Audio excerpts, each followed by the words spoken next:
Hi guys! August 26, 2024, Burnham update tayo. Ipapakita ko kung anong sitwasyon ngayong long weekend dito sa Burnham. Medyo makulimlim guys. Ulan-ulan na later on.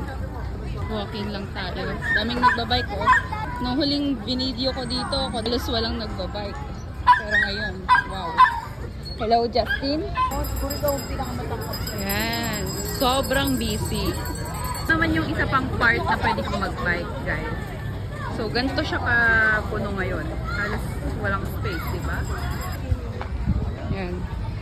Dito naman sa may lake, kung mapapansin nyo, naka-wear sila ng life vest for the safety precautions and everything.